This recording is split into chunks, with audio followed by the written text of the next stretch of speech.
그렇게 술이 단순한 기호품이 아니라 어느 기억의 배경이 되기 시작하면서 어느 날부터는 정말 궁금해졌어요. 술은 어떻게 만들어졌을까? 그래서 처음에 막연히 찾아보기 시작했죠.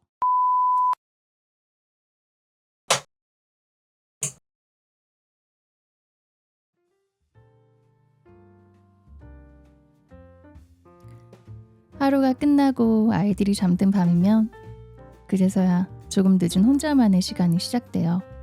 주방 불을 끄고 거실 조명을 낮추고 거실 바닥에 조용히 앉아있는 그 몇 분이 어쩌면 오늘 하루 중 가장 편안한 순간이었는지도 모르죠.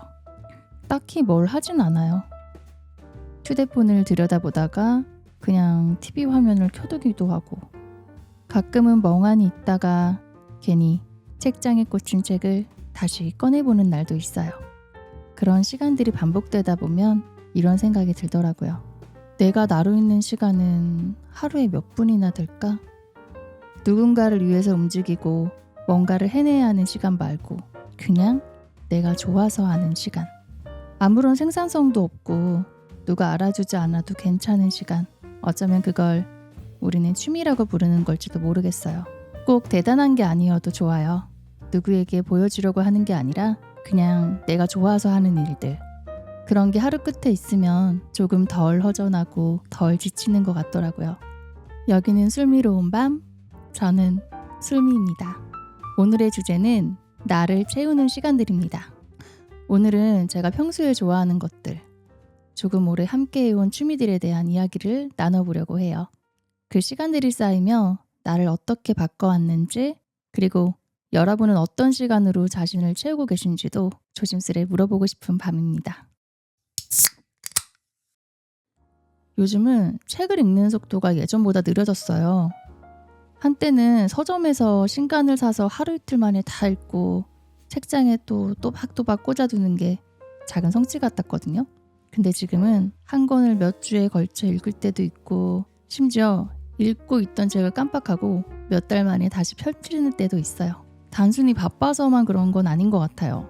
한 페이지씩 넘기다 보면 문장 하나에 머무는 시간이 길어졌달까요?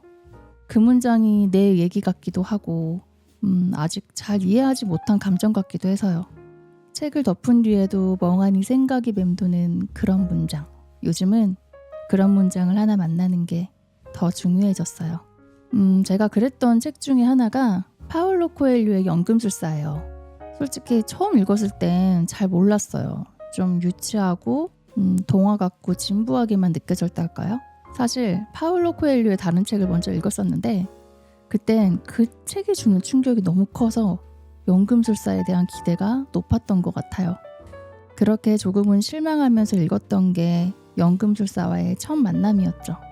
근데 몇 년이 지나고 조금은 더 자란 성인이 되었을 때 다시 그 책을 꺼내봤을 땐 달랐어요. 특히 이 문장이요. 그대가 여행길에서 발견한 모든 것들이 의미를 가질 수 있을 때 그대의 보물은 발견되는 걸세. 그 문장을 읽고 한참 동안 책장을 넘기지 못했어요. 여행길이라는 말이 꼭 멀리 떠나는 걸 말하는 건 아니겠구나. 그냥 살아가는 매일의 순간이 결국은 내게 어떤 보물이 되는지도 모른다는 그런 생각이 들더라고요. 동화 같기만 하던 연금술사가 저에게 철학적인 메시지를 주는 인생의 선생님 같은 책이 되었습니다. 당시 저는 20살 중반쯤 꿈을 키워나가던 청년이었어요. 이 세상엔 위대한 진실이 하나 있어.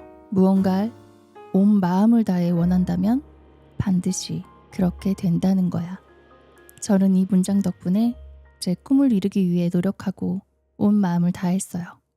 현실에서는 당장 미래가 보이지 않았지만 마음의 긍정에 힘을 품으니 앞으로 나아가는 게 어렵지 않았죠. 저는 배우가 꿈이었어요. 빛나는 금이 되고 싶었죠. 몇몇 활동들을 하면서 이제야 금빛 날개를 다는 건가 싶었는데 그 시간은 길지 않았어요. 배우로 유명해지는 것만이 성공한 인생이라고 생각한 적이 있었어요. 30이 지나 다시 연금술사를 읽었을 때 그땐 이 문장이 마음 깊게 자리 잡았어요. 오직 금만을 찾으려는 자들이 있었네. 납과 구리, 쇠에게도 역시 이루어야 할 자아의 신화가 있다는 걸 잊었던 걸세. 어쩌면 저는 금이 아니었을지도 몰라요. 하지만 나비나 새였다고 해도 이젠 괜찮아요. 금만이 멋진 게 아니라는 걸 알게 되었거든요. 그 뒤론 책을 읽는 방식도 좀 달라졌어요. 예전엔 책 한 권을 끝까지 다 읽는 게 중요했다면 요즘은 문장 몇 개만 마음에 남아도 그걸로 충분하다는 생각이 들어요. 나에게 위로가 되고 에너지가 되는 책 속 문장들. 그래서 저에겐 작은 노트가 하나 있어요. 그 노트엔 책을 읽으며 감명받은 문장들이 기록되어 있답니다. 책이라는 게 그런 존재인 것 같아요. 읽지 않아도 읽었던 기억만으로도 그때의 나를 떠올리게 해주는 매개체. 술하고도 닮아 있네요. 여러분은 어떠세요? 지금 생각나는 책 한 권, 혹시 마음속에 오래 머물고 있는 문장이 있으신가요?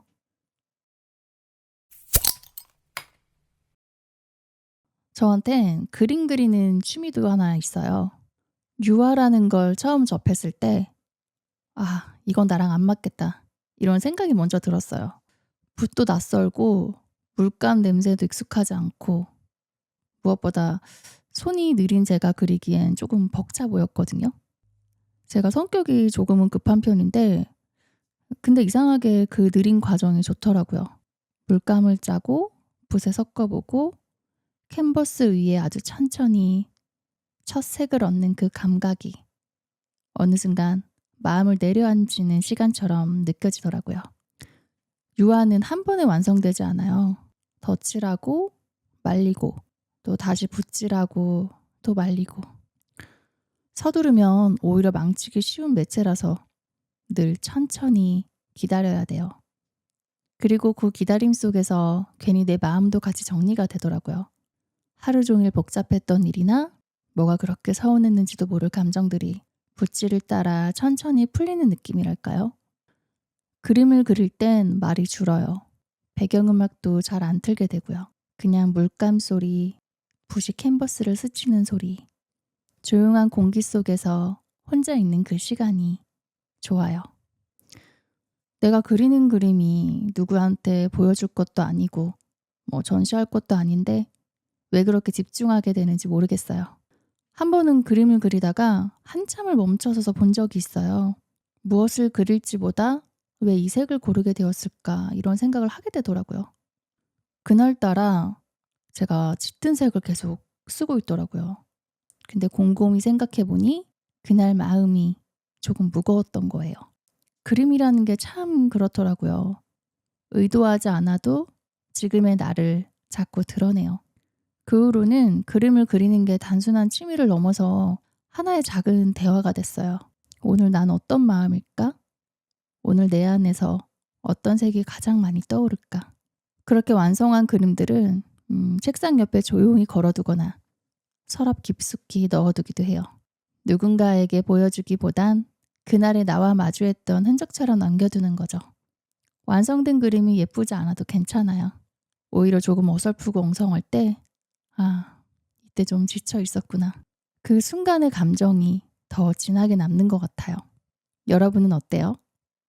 아무런 이유 없이 그냥 좋아서 계속 하게 되는 그런 일 있으신가요?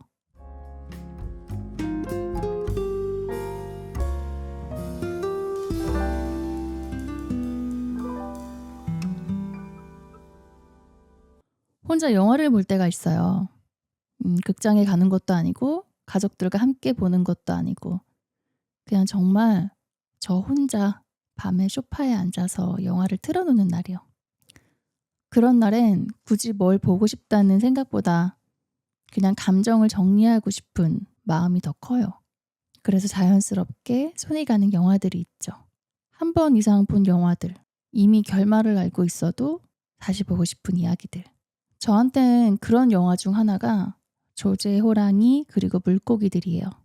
처음 봤을 땐 20대였고 그때는 조제라는 인물이 참 특별하면서 이상하게 느껴졌어요. 세상과 거리를 두고 사는 모습, 자기만의 세계를 끝까지 지키려고 하는 고집 같은 게 좀 부러우면서도 이해되지 않았던 기억. 불쌍해 보이기도 했고요. 근데 나이가 들고 결혼하고 아이가 생기고 삶이 더 현실에 가까워진 지금 다시 보니까 그 영화는 완전히 다른 감정으로 다가왔어요. 조제가 세상을 바라보는 방식이 낯설거나 비현실적이지 않고 그저 자기만의 속도로 살아가는 모습 같더라고요. 조금 느려도 괜찮다고, 세상에 휘둘리지 않아도 된다고, 스스로를 설득하며 버티는 모습이요. 그리고 그 영화가 주는 여운, 큰 사건이 있는 것도 아닌데 영화가 끝나고 나면 며칠을 그 장면들이 막 따라다녀요. 특히 눈 내리는 골목길 장면, 조용한 방 안에서 조제가 침대 위에 엎드려 있는 장면, 그리고 마지막 장면의 조용한 인사. 헤어질 때 그 주인공들의 담담한 표정, 그 느낌이 마음을 더 아프게 했던 것 같아요. 어릴 적 그 영화를 봤을 땐 조제가 좀 불쌍하다고 생각했거든요. 버림받았다고 생각을 했는데 지금 와서 다시 생각해보면 조제가 혼자 스스로 설 수 있는 더 큰 어른이 된 것 같아서 멋있게 느껴지더라고요. 영화는 때때로 내가 미처 말로 정리하지 못했던 감정을 대신 꺼내 보여주는 존재 같아요. 내가 느끼긴 했는데 표현은 못했던 마음들. 어느새 누군가의 대사나 표정 속에서 발견될 때 묘한 위로를 받게 되죠. 영화를 보고 나면 가끔 그 여운을 놓치기 싫어서 그날은 아무것도 안 하고 싶은 날도 있어요. 집 정리도 안 하고 SNS도 닫아버리고 그저 그 장면들만 생각하면서 하루를 마무리하고 싶을 때. 여러분도 그런 영화 있으신가요? 보고 나서 며칠 동안 마음이 머무는 장면들. 누구한테 설명하기 어려운데 내겐 분명히 오래 남는 영화 한 편. 그런 영화가 있다는 것도 참 좋은 일이에요.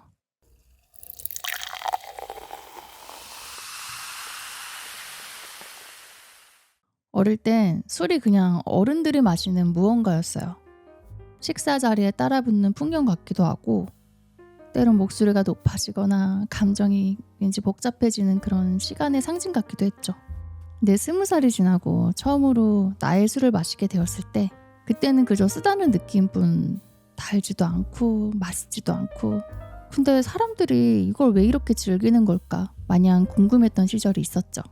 그런데 이상하게 시간이 지나고 나서 어느 순간 술은 맛보다도 느낌으로 기억되는 게 많아졌어요. 그날 누구와 함께였는지, 어떤 얘기를 나눴는지, 처음 마셔본 술이 내 입에 어떻게 남았는지보다는 그 자리에 함께 있었던 분위기가 더 오래 남더라고요. 그렇게 술이 단순한 기호품이 아니라 어느 기억의 배경이 되기 시작하면서 어느 날부터는 정말 궁금해졌어요. 술은 어떻게 만들어졌을까? 그래서 처음에 막연히 찾아보기 시작했죠. 그때는 전통주라는 단어가 좀 낯설게 느껴졌던 때였고 그래서 인터넷 쇼핑에서 처음 듣는 이름의 약주와 막걸리들을 하나씩 주문해보기 시작했어요. 그 술들은 포장도 투박하고 예쁘진 않았지만 맛이 달랐어요. 향도 다양하고 끝맛이 묘하게 오래 남는 술들도 있었죠. 기억에 남더라고요. 전통주라고 하면 그냥 뭔가 진부한 맛이 날 줄 알았거든요.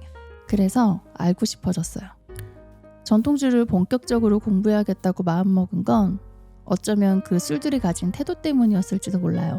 이해하지 못하면 사랑할 수 없을 것 같았고 내가 마시는 술이 어떤 길을 거쳐 여기까지 왔는지 제대로 알고 싶었죠. 처음엔 쉽지 않았어요. 술 이름조차 너무 외울 게 많았고 이론도 많고 또 알아야 될 외워야 할 지명과 재료, 역사도 많았죠. 근데 그게 이상하게 재밌더라고요. 학교에서 공부하라 그러면 그렇게 지루했는데 제가 좋아하는 공부를 하려다가 보니까 그게 다 만화같이 보이고 재밌었던 것 같아요. 마치 보물지도를 읽는 그런 기분이었어요. 어느 지역의 물과 쌀, 누룩이 만나서 발효되고 오랜 시간 숙성되며 만들어지는 술. 사실 전 발효가 뭘 의미하는지도 몰랐거든요. 그 사실을 알았을 때 저는 베르나르 베르베르의 개미를 읽었을 때만큼의 재미와 흥미를 느끼게 됐습니다. 눈에 보이지 않지만 존재하는 세계. 그걸 마신다는 건 보이지 않는 세계와 계절, 사람, 시간을 함께 삼키는 것 같은 기분이었어요. 그렇게 해서 전통주 소믈리에가 되었죠. 딱히 누가 축하해 줄 것도 아니고 뭐 자랑할 일도 아니었지만 그 자격증을 손에 쥐었을 때 그냥 스스로가 조금 더 단단해지는 느낌이었어요. 그날 이후로는 술을 고를 때 망설임이 많이 줄었어요. 이 술은 언제 누구와 마시면 좋을지 그런 그림이 머릿속에 먼저 그려졌고, 예전엔 그냥 달다 독하다 뭐 이렇게 끝났던 술들이 이제는 느리다 따뜻하다 묵직하다는 감정으로 남더라고요.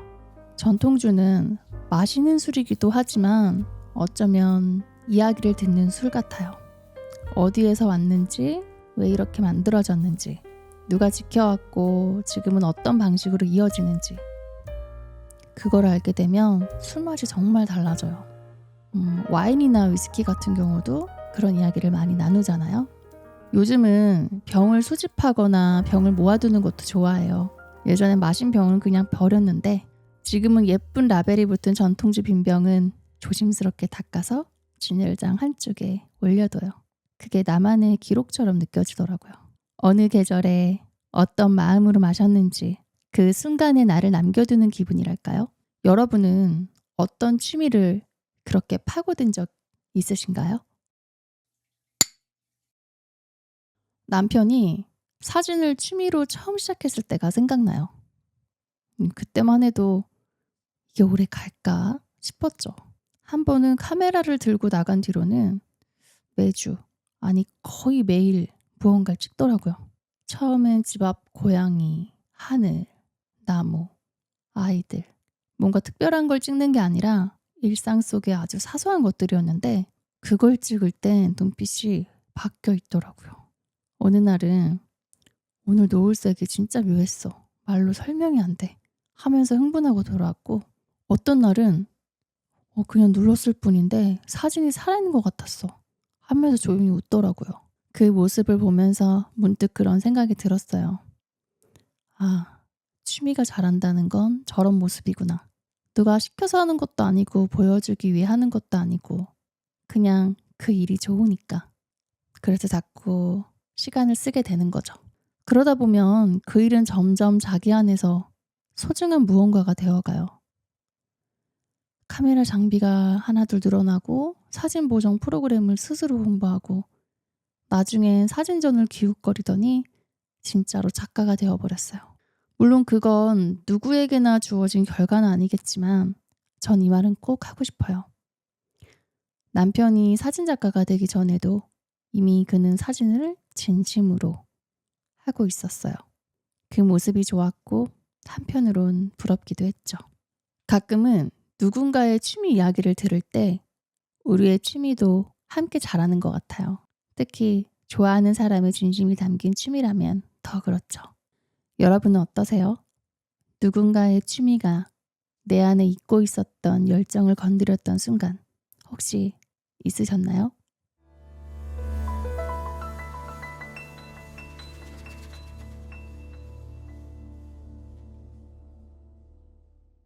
아이들이 잠들고 난 밤은 정말 조용해요. 낮 동안 정신없이 울고 웃고 뛰어다니던 풍경이 갑자기 정지된 화면처럼 멈춰버리는 느낌.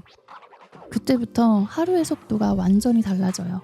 빨라야 할 이유도 없고 누군가를 챙길 필요도 없고 그래서야 비로소 내가 하고 싶은 걸 생각하게 돼요. 그 시간엔 뭐든 다 좋아요. 책을 펼쳐도 되고 그림을 꺼내도 되고 아무것도 하지 않아도 괜찮아요.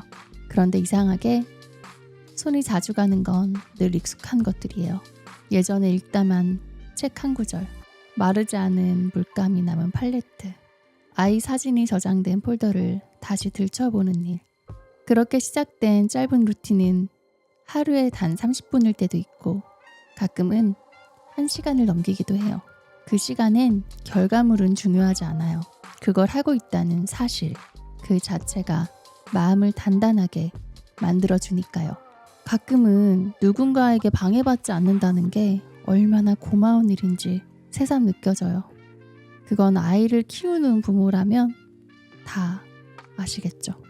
한밤중 고요한 집안에서 나만 아는 조용한 기쁨이 피어나는 순간들. 사람들마다 루틴은 다르겠지만 그 루틴이 나에게 주는 안정감은 꽤 오래가는 힘이 되더라고요. 가끔은 이런 생각도 해요. 오늘 하루는 어땠지? 무언가 내 시간을 채워줬나? 그럴 땐 이 루틴이 있으면 하루가 허무하지 않아요. 아이들에겐 엄마였고 남편에겐 아내였던 그 하루 속에서 단 몇 분이라도 그냥 나였던 시간이 분명히 있었으니까요. 춤이라는 건 그런 시간이에요. 내가 누구인지 자꾸 잊어버릴 때 나를 다시 기억하게 해주는 조용한 선물. 문득 그런 상상을 해본 적이 있어요. 내가 좋아하는 이 취미에 술을 하나 곁들인다면 과연 어떤 조합이 될까? 책을 읽는 밤엔 약주의 느린 발효처럼 조용히 스며드는 술이 잘 어울릴 것 같아요.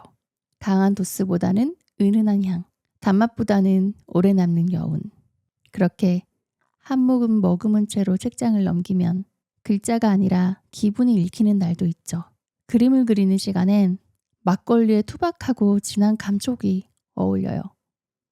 완벽하지 않아도 되는 선처럼 흘러가는 대로 붓을 움직이다 보면 그날의 감정이 고스란히 색을 남기기도 하거든요. 음악을 들을 땐 어떨까요? 비 오는 날엔 진한 레드 와인이, 햇살 좋은 날엔 가볍고 상큼한 과실주가 분위기를 살려줄 것 같아요. 물론 어떤 취미는 술과 전혀 어울리지 않기도 해요. 러닝을 하거나 집중이 필요한 활동처럼 오히려 술이 방해가 되는 시간도 있잖아요. 그런 시간은 차 한 잔이 더 어울릴 수도 있고 아예 아무것도 없이 그 자체로 충만한 순간일 수도 있죠. 그런 걸 생각하다 보면 이야기를 나누고 싶어져요. 당신의 취미엔 어떤 술이 어울리나요? 꼭 정답이 없어도 괜찮아요. 그냥 느낌으로 오늘 당신이 좋아하는 취미 하나를 떠올려 보고 그 순간 함께 떠오르는 술이 있다면 그건 이미 당신만의 조합이 된 거예요. 오늘 이야기를 들으면서 혹시 한두 가지 떠오른 취미가 있으셨다면 그 시간 속의 기분을 기억해 주세요. 그리고 언젠간 그 취미와 함께할 술이 생각난다면 그때는 그 조합으로 조용한 밤을 한번 만들어 보셔도 좋을 것 같네요. 오늘은 저의 취미에 대한 이야기를 함께 나눠봤어요. 책 한 권에서 시작된 감정, 붓을 들고 만들어낸 나만의 고요한 순간들, 영화 속 인물에게서 건져올린 위로, 그리고 전통주라는 작은 세계에 발을 디뎌본 경험까지. 어쩌면 취미라는 건 우리를 특별하게 만들어주는 무언가가 아니라 우리가 스스로를 놓치지 않게 도와주는 조용한 닷 같아요. 누군가에게 보여주지 않아도 결과를 내지 않아도 그 시간 동안만큼은 분명 내가 나였던 순간, 그런 시간이 쌓이고 조금 더 단단해지고 조금 더 부드러워지고 조금 더 여유로워지는 것 같아요. 혹시 오늘 제 이야기가 여러분의 머릿속 어딘가에 잠들어 있던 취미 하나를 톡 하고 건드렸다면 그걸로 저는 아주 만족스러워요. 오늘도 자기만의 취미를 향해 한 발짝 다가가는 밤이 되시길 바랍니다. 여기는 술미로운 밤, 저는 술미였습니다. 오늘도 잘 마셨습니다.